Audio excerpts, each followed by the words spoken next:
أثير فيها الجدل بشكل كبير بالنسبة للحلال والحرام في موضوع النجوم وقراءة النجوم بشكل كبير.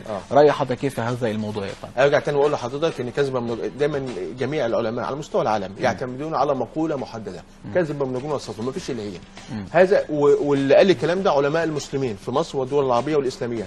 هذا قول مكذوب على الرسول صلى الله عليه وسلم. من قال ان الرسول قال، في ناس ساعات مثلا على الفيسبوك تعليقات، انت ازاي بتقول علم فلك النجوم؟ قال الرسول كذب. قلت له انت كذبت على الرسول ما قالش، يبقى انت من كذب عليها متعمدا فليتبعه مقعده من النار. الرسول ما قالش، انت بتقول له ازاي؟ والكلام ده ثابت يطلع عليه من القران او السنه، قول مكذوب ليس له اثر من السنه وليس له اثر من القران الكريم، ولو موجود يطلعها لي. طيب خلينا نقول ازاي نقدر نسخر علم الفلك بكل نظرياته وبكل العلوم التي يحتضنها هذا العلم الكبير في خدمه الوطن، في خدمه الكون بشكل كبير جدا، في ظل ان في ناس كتير بتحاول تسخر المجهود ده في العبث بيها او جني مآرب اخرى حضرتك تعلم كثيرا. تمام. نقدر نواجه كل هذه التحديات ونكون يعني نقدر نقتني الايجابيات الموجوده في هذا العلم ونصلح بيه حال بلادنا بشكل كبير يا تمام. من خلال تصدير يعني نخلينا اللي بيتصدر المشهد يكونوا علماء الفلك الصحيين اللي دارسين ومتقدمين في هذه الدراسات، اللي لهم ابحاث منشوره، اللي يعني الوطنيين اللي عندهم ضمير. طبعا وطنيين عندهم ضمير، لان في ناس كتير بتحاول تستغل يعني في اي مجال بتستغل هذا الموضوع ضد يعني ضد الدوله او ضد من اوتهم. فاهمني؟ لكن علينا ان احنا نستفيد من هذا كثيرا، وان نخصص يعني هو طبعا فيه اهتمام بالعلم والعلماء، لكن يعني زياده اكتر. يمكن انت فاهمني؟ يعني احنا احسن من دول كتير. نحن نمتاز كمصر بالعقول البشريه والقدرات البشريه، لكن عايزين نقطه اداره، نقطه تخطيط. تمام. بس كل حاجه. في ناس ثانيه، اليابان مثلا، اليابان عندها امكانيات ما عندهاش امكانيات، ولا عندها بحار، ولا يعني سيبك من المحيط والحاجات اللي حواليها دي حاجات يعني حاجات متجمده يعني لا تصلح لشيء. السواحل متعوجه، ما عندهاش سواحل، زلازل وتسونامي خطير، ما عندهاش مواد زراعيه ولا صناعيه ولا تجاريه، وبقت قمه العالم. طب ازاي؟ طب احنا عندنا كل المواد دي، وعندنا بحرين وعندنا انهار وعندنا موارد، كل يوم في اكتشافات. من ضمن الحاجات اللي توقعتها اكتشافات، في اكتشافات جديده كل يوم، مش اسابيع بس، لا، في انهار وبحار واكتشافات، حتى الذهب والفحم الى اخره. طب فين كل ده؟ احنا عايزين نقطه تخطيط ونقطه اداره. طيب خلينا نسال برضه حضرتك يعني معلومه اثارت فضولي في الابراج. يعني الناس يقول لك فلان الفلاني برج مثلا الثور، فلان الفلاني برج العقرب. اختلاف الابراج ودور كل برج واهميته بشكل كبير، يعني ليه كل واحد برج مختلف؟ والدور اللي بيلعبه كل برج في شخصيه البني طبعا. الابراج انا ذكرت لحضرتك لها اساس من القران الكريم، والسماء ذات البروج. اذا ذكرت كلمه البروج لا يتناهى الى السماء الانسان الا كلمه الابراج اللي هي الحمل الطول، ما فيش اللي هي هو السماء ذات البروج، يعني الابراج اللي موجوده في السماء. طبعا الابراج بتختلف حسب مواليد الانسان، يعني سي مثلا مواليد برج الحمل مواليد من 20/3 حتى 20/4 دول يدخلوا ضمن نطاق الحمل. لكن مثلا سي الحمل مش انت مثلا سي مش انت الحمل او الطور او الجوزاء، في 50 مليون واحد يقعد في مصر وفي العالم. هل كلهم اقدارهم واحده؟ لا. الابراج دي صادقه بنسبه 20-25%، بتدي في الغرب يطلق عليها سيكولوجيكال استرولوجي او تنجيم الصفات، زي علم النفس، تدي صفات ولكنها لا تتنبأ. يعني مثلا مواليد برج الثور يتميزون بالعناد والبناء وحب التملك، عنيدين دايما. الثور عنيد بس اقتصادي. برج السرطان. طيب برج السرطان روحاني جدا جدا جدا، واكثر الابراج ارتباطا بامه، نلاقي اكثر واحد مرتبط بامه تلاقي مواليد برج السرطان. روحاني جدا جدا جدا، بيستشف المستقبل ويستشف نوايا وبواطن اللي قدامه. ده في كل يا فندم النوعين، الجنسين، جنس الذكر جنسين. طبعا في اختلافات بسيطه حسب التوافقات الابراج الاخيره، لكن ده بصفه عامه. انا بقول لك بديك صفات. يمكن السرطان السنه دي بالنسبه للعام 2017 انا صدرت طبعا خلصت توقعات 2017 بالنسبه للابراج، السرطان هيمتاز بان عنده مشاريع خاصه. في مشاريع خاصه ومثمره على المدى البعيد لمواليد برج السرطان بصفه عامه على 2017. لكن هناك دلالات اخرى باخدها، مثل الطالع او البرج الصاعد في الافق ساعه ميلاد الانسان، ده باخده دلاله مع القمر والشمس والكواكب، اتصالات الكواكب اضافه لبرجك. يعني انت مثلا سي برجك ممكن يكون الثور لكن الطالع بتاعك العذراء، فبالتالي انت برجك الثور. الاختلاف ده بناء عن ايه يا فندم؟ بناء عن ساعه وتاريخ وميلاد ميلادي. انت حضرتك استاذ عاصم من شندويلي سي مثال مواليد مثلا 10/12 سنه كذا في مدينه كذا، احداثيات ده علم ورسمه والى اخره. مدينه كذا، ساعه معينه اتولدت فيها، مدينه معينه، تاريخ معين. تمام. الطرق هو تمام. فانت في كواكب معينه كانت موجوده ساعه ميلادك فوق راسك اللي هي بنسميها الاوروسكوب او الهيئه الفلكيه، اتصالاتها بتحدد مصيرها تمام. في واحد تاني طور زيك بس ما اتولدش في نفس الساعه، ما اتولدش في نفس المدينه، ما اتولدش في اول النهار، انت مثلا اول النهار هو اخر النهار مع ان البرج واحد. فالاختلافات تيجي من كده. عشان كده الناس بتقول لك الابراج مش صادقه. لا صادقه، لكن هناك دلالات اخرى لم ياخذوها علماء الفلك باعتبار. ده بقى دخل كل واحد العاطل في الباطل، اي واحد يسمي نفسه عالم فلك ويدي الابراج طبعا صادقه. لا، في دلالات ثانيه احنا دارسينها. كل دون بحط الدلالات دي وابدا ادي حكمي على الشخص او الدوله. يعني في توقعات سياسيه للدوله مثل توقعات الافراد. طيب ما زال حتى يمكن هذه اللحظه بنشوف في الصحف بتنشر حظك اليوم، وناس كتير جدا بتهتم بيها اكتر من الاول كمان. بالظبط، واكتر من الاول. ده بيكون نابع على ايه؟ يعني التوقع بتاع او بيعرف ازاي حظك اليوم، مثلا برج فلاني حظه كذا هيعمل كذا، يعني ده يعني ازاي بيقدروا؟ يعني انا بكتب الباب في احد الجرائد الكبرى في مصر هنا تمام. منذ 3-4 سنوات. وكمان جرائد يعني حتى في الغرب المفروض هو بيقول لك عليه ملحد، ده مادي. طب ما اكتر فضائيات روحانيات ومخصصه فضائيات لقراءه الطاوت، قراءه الكوتشينه، قراءه مش عارف ايه، الفيزيكس، قراءه الطالع، ما موجوده في الغرب، صح ولا لا؟ لو فتحت القنوات تلاقي اكتر الناس. طب يبقى اذا يؤمنوا بروحانيات موجوده. نعم.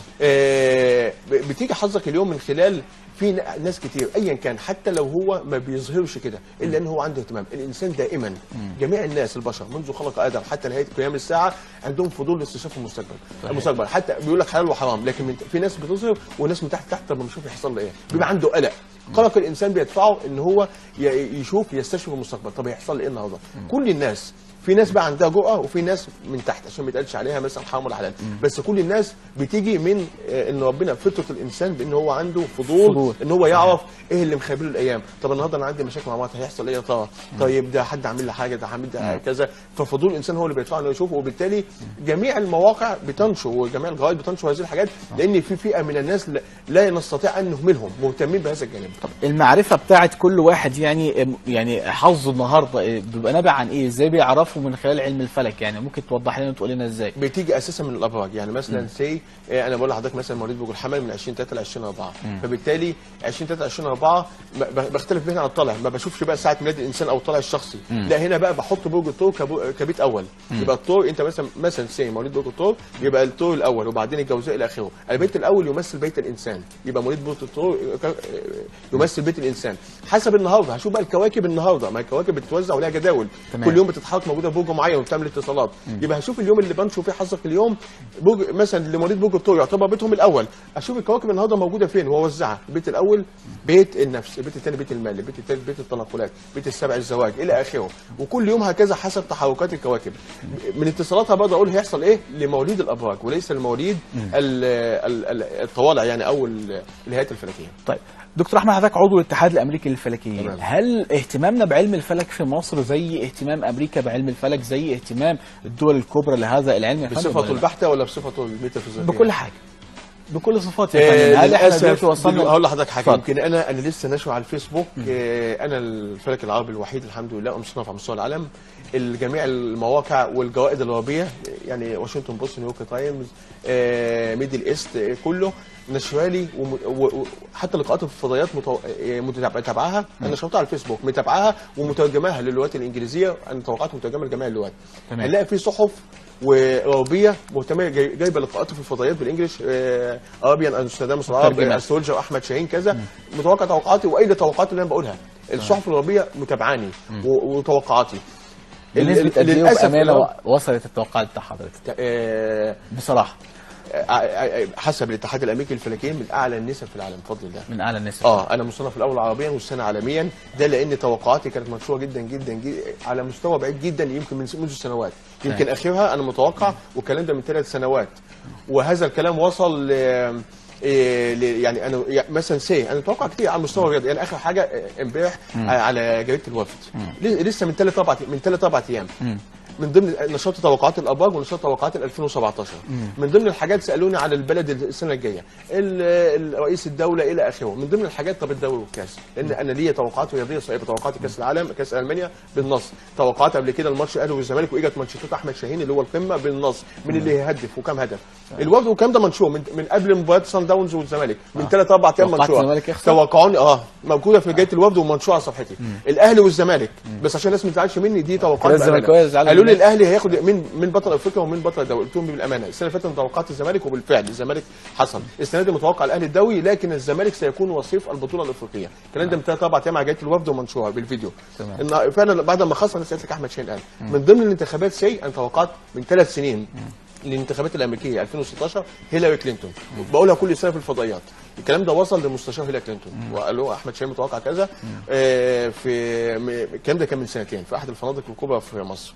فانا قاعد بالصدفه قالوا لي ده يمكن مستشار هيلاري كلينتون سمع لي انت متوقع لكذا. الكلام ده 2014. كل سنه بقراها لان انا الوحيد اللي اصدرت هذا التوقع وقلته ومصمم عليه. هيلاري كلينتون هي رئيس الانتخابات الامريكيه. فانا اقصد اقول ايه؟ انا اقصد اقول ان التوقعات دي ليها توقعات منشوره.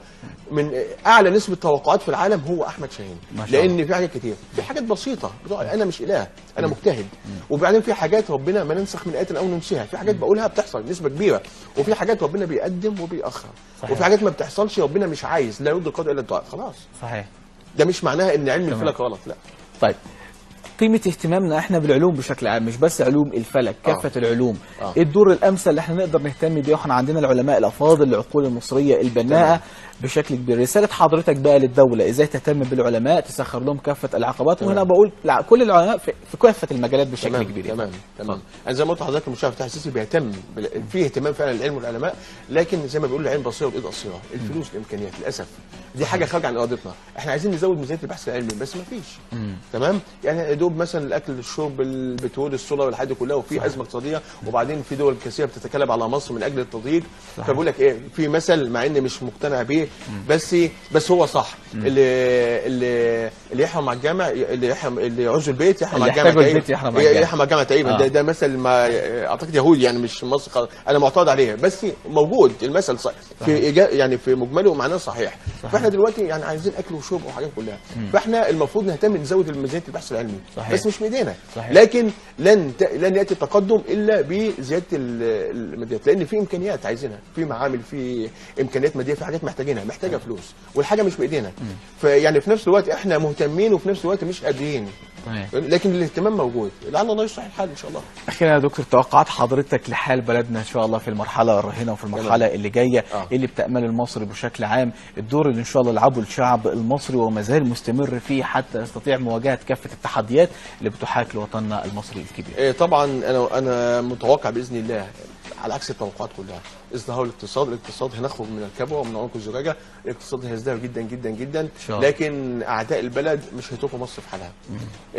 على طبعا في حذر من خلال المؤسسات الشرطيه القوات المسلحه اخذ حذرها، لكن علينا ناخد حذرنا اكتر، لانهم مش هيسيبونا وهيزودوا يعني حسب ما بان عندي في توقعات الهيئه الفلكيه ان الريتم هيزيد، اللي هم عايزين التحديات والمؤامرات العمليات والتفجيرات والحاجات دي كلها هتزيد، فعليهم ان يكونوا حذرين. لكن الاقتصاد سيزدهر ان شاء الله، والبلد في تقدم. يعني مصر ايا كان صحيح، ايا كان الاسم الموجود، عشان انا اقول ايا كان الاسم الموجود، مصر مبروكه ومحفوظه الى ابد الابدين مهما عملوا. الحمد لله. يعني في مقوله زي ما انا اقولها، كما بدا التاريخ بمصر هينتهي بمصر. تمام، دي مقوله اكيده ان شاء الله. لان الله سبحانه وتعالى هو يعني احنا موجودين، الجيش وكل دي اسباب طبعا كلهم كل الشكر، لكن تاكدوا ان مصر تحديدا، والكلام ده مش مبالغه ولا مجازفه، مصر تحديدا محفوظه من الله سبحانه وتعالى، فلا يقدر عليها اي عدو. يا رب يحفظ مصر دايما ابدا ان شاء الله باذن الرحمن، قادرين في مواجهه كافه التحديات برحمتنا وحبنا بهذا الوطن ان شاء الله باذن الرحمن. كل الخير والتوفيق للاقتصاد القومي المصري، علينا بالعمل، علينا بالبناء، علينا بالمؤازره في مواجهه كافه التحديات اللي بتحاك لهذا الوطن، ومصر الامام باذن الرحمن رغم كيد الكائدين وحقد الحاقدين. بنشكر حضرتك جدا في نهايه هذا اللقاء ضيفنا الكريم العالم الاستاذ الدكتور احمد شاهين عضو الاتحاد الامريكي للفلكيين. شكرا ليك يا دكتور وشرفتنا، وتحياتي لحضرتك يا فندم. شكرا ليك. لسه مكملين مع حضراتكم مشاهدينا بعد الفاصل، وفقره حواريه هامه اللي هنتكلم فيها عن البرلمان 150 عام على الحياه النيابيه في مصر، وهنختص بشكل كبير جدا عن كلامنا في الطاقه والدور اللي بيلعبه يعني النواب المحترمون في هذا الملف. عشان كده يكون ضيفنا ان شاء الله في الفقره القادمه سياده النائب عادل عامر عضو مجلس النواب وعضو اتحاد او رئيس لجنه الطاقه بالبرلمان. القاكم مع ضيفي الكريم بعد الفاصل، انتظرونا.